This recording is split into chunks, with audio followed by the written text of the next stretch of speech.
Nous allons aborder donc le troisième thème, qui est le thème de la santé. Et pour ce faire, je vais demander à M. Grégoire Mercier de venir à la barre.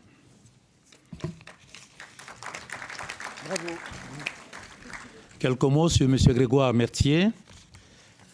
M. Mercier est responsable il est médecin, responsable du service sciences des données au CHU de Montpellier. Il est également cofondateur donc du...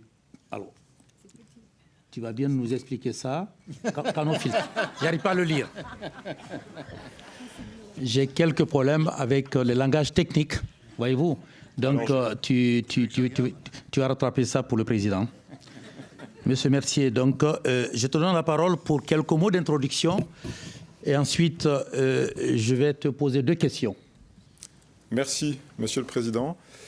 Le nom de la start-up, c'est Canopymed, mais ce n'est pas le sujet ce soir, quoique. Je vais faire un pas de côté pour commencer et je vais parler d'intelligence humaine. Alors, évidemment, je n'ai pas la prétention de définir l'intelligence.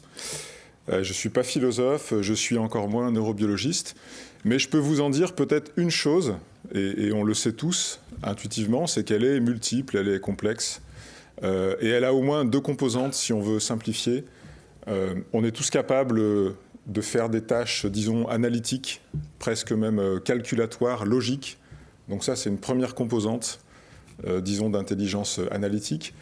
Et puis, on est surtout des êtres sociaux. Donc on a aussi une intelligence interpersonnelle, sociale, basée notamment sur notre capacité à percevoir des émotions chez l'autre et à les comprendre et à les retransmettre aussi.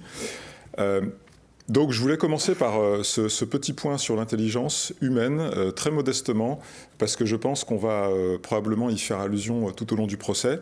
Et puis sur la santé, alors... C'est un secteur, disons, comme un autre, mais on est tous concernés, comme l'éducation.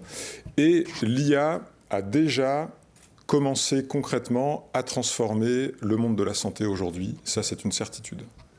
Voilà, Monsieur Mercier. Donc, je vais reformuler la question pour surtout le public. Alors, la médecine est un domaine d'application à part pour l'IA. Même le profane le plus lointain le sait. Alors, la première question, M. Mercier, pourriez-vous nous résumer les principales applications concrètes de l'intelligence artificielle dans le domaine médical? Alors, effectivement, la santé et la médecine en particulier est un domaine, on va dire, privilégié d'innovation dans le secteur de l'IA. Je vais donner quelques exemples et on va tous ensemble se mettre dans la peau d'un patient qui a une maladie chronique, disons une insuffisance cardiaque. Et on va essayer de voir en quelques étapes simples en quoi l'IA aujourd'hui intervient dans, on va dire, sa vie et son vécu de patient.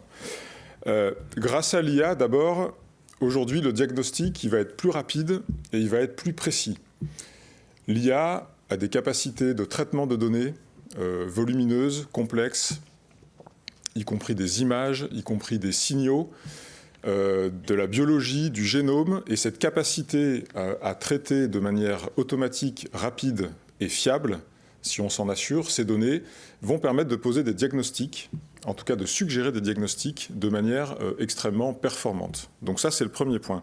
Le deuxième point, c'est que l'IA intervient aussi dans le traitement de certaines maladies, notamment dans le choix d'un traitement. Et c'est l'approche qu'on va appeler médecine personnalisée, c'est-à-dire la capacité à adapter au niveau individuel le traitement en fonction des caractéristiques du patient. Et là encore, il y a aujourd'hui des systèmes d'aide à la décision qui intègrent de l'IA et qui font ça.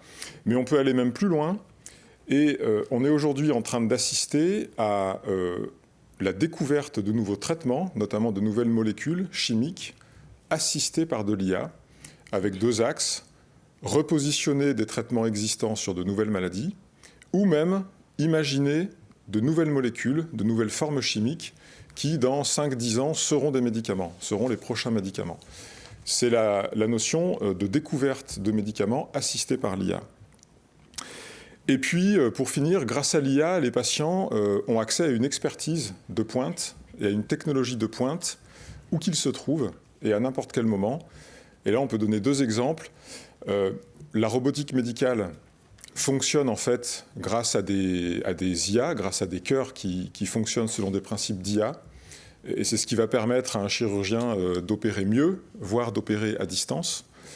Et puis l'autre exemple, c'est les patients qui vont utiliser des objets connectés, des bracelets, des montres, des balances, des tensiomètres.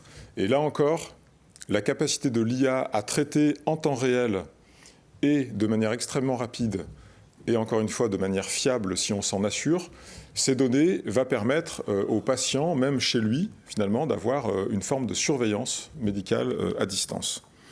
Voilà ce qu'on peut dire sur aujourd'hui le rôle de l'IA en médecine.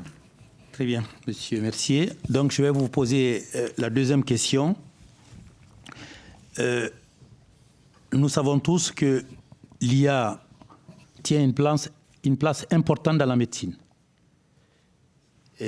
C'est incontestable. Mais il y a une interrogation portant sur la technologie. Quelle est la place de la technologie? Est-ce que la technologie ne s'impose pas dans cette relation binaire entre le médecin et le patient? Le profane qui est dans l'arrière-pays dira, pas forcément de façon naïve, que le patient n'a pas sa place. Est-ce que vous pouvez un peu nous rassurer là-dessus ou donner quelques éléments de réponse? Merci. Je ne sais pas si je vais vous rassurer, mais c'est effectivement une inquiétude qui est légitime. C'est-à-dire que l'IA, et ça a déjà été dit, c'est une technologie, un ensemble de technologies, d'ailleurs très hétérogènes.